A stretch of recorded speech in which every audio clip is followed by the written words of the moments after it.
సైకాలజిస్ట్గా కానీ సైకాట్రిస్ట్గా కానీ ఉన్న దాంట్లో ఇక్కడ ఇండియాలో సంఘంలో ఉన్న కల్మషమైన ఏదైనా అంశాలు ఉంటే దానిలను మనం మన ముందు ఉంచుకోవాలి, ప్రజలకు తెలియజేయాలి.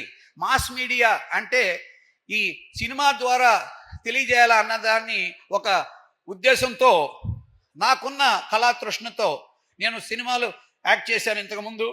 తర్వాత చిన్నప్పటి నుంచి కూడా వివిధ నాటకాలు ఒక 30 నాటకాలు వేశాను ఎస్వి మెడికల్ కాలేజీలో ఉన్నప్పుడు. ఆ కళాతృష్ణను తీర్చుకోవడానికి, తర్వాత మన సంఘంలో ఉన్న డిఫికల్ట్ ప్రాబ్లమ్స్ని అందరి ముందు ఉంచేదానికోసం కూడా ఈ సినిమాలు చేయడం మొదలుపెట్టాను.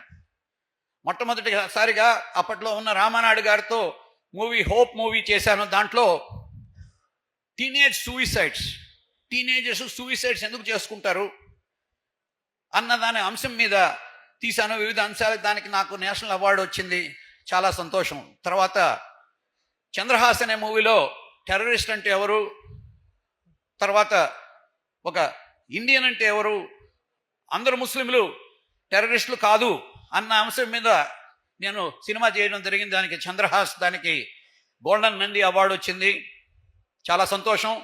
తర్వాత వివిధ సినిమాలు కూడా చేయడం మొదలుపెట్టాను. నేను ఒక గ్లోబల్ హాస్పిటల్ గ్రూప్లో డాక్టర్ రవీంద్రనాథ్తో కలిసి ఒక 2000 బెడ్ హాస్పిటల్స్ను 10 ఏళ్ళుగా చేసి, దాని తర్వాత అక్కడి నుంచి దాన్ని వేరే సంస్థకి అమ్మడం జరిగింది. దాన్ని గ్లోబల్ హాస్పిటల్ గ్రూప్ అంటారు.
ముఖ్యంగా ముఖ్య అతిథులుగా ఇప్పుడు బ్రహ్మానందం గారు, తర్వాత వైవిఎస్ చౌదరి డైరెక్టర్ గారు, తర్వాత ఇంద్రసేనారెడ్డి గారు గవర్నర్ గారు, దాని తర్వాత అశ్విని దత్ గారు, ఇలా ప్రముఖులు, తర్వాత గంటా శ్రీనివాస్ గారు, వీళ్ళంతా ప్రముఖులు వచ్చారు. నా నాకు ఇక జీవన సాఫల్య పురస్కార అవార్డు ఇచ్చినందుకు చాలా చాలా సంతోషంగా ఉంది. తర్వాత లోక్నాయక్ ఫౌండేషన్కి కూడా నేను కృతజ్ఞతలు తెలుపుకుంటున్నాను. ఒక ఎన్ఆర్ఐ అంటే నాన్ రెసిడెంట్ ఇండియన్, నేను ఒక డాక్టర్ని, న్యూరాలజిస్ట్ని, ప్రాక్టీసింగ్ న్యూరాలజిస్ట్. ఎక్కడంటే మిషిగన్, గ్రోస్ పాయింట్ మిషిగన్లో, యుఎస్ఏ. అక్కడ ప్రాక్టీస్ చేస్తున్నాను. నేను న్యూరోఫిజియాలజీ చేస్తాను, తర్వాత స్లీప్ డిసార్డర్స్కి న్యూరాలజీ, అండ్ ఆల్సో ఐఎమ్ నా సైకాట్రిస్ట్ ఆల్సో. అది ఒక ఫీల్డ్ అయితే, ఇంకొకటి ఏదో అంటే నా ఇంట్రెస్ట్ బట్టి ఒక సమాజంలో ఉన్న రుగ్మతల్ని అందరి ముందు పెట్టాలనేసి ఒక ఆశయంతో ఒక సినిమాలు చేయడం మొదలుపెట్టాను. ఒక 20 ఏళ్ల క్రితం అప్పట్లో మహానిర్మాత రామనాయుడు గారితో కలిసి హోప్ అనే చిత్రాన్ని చిత్రీకరించాం.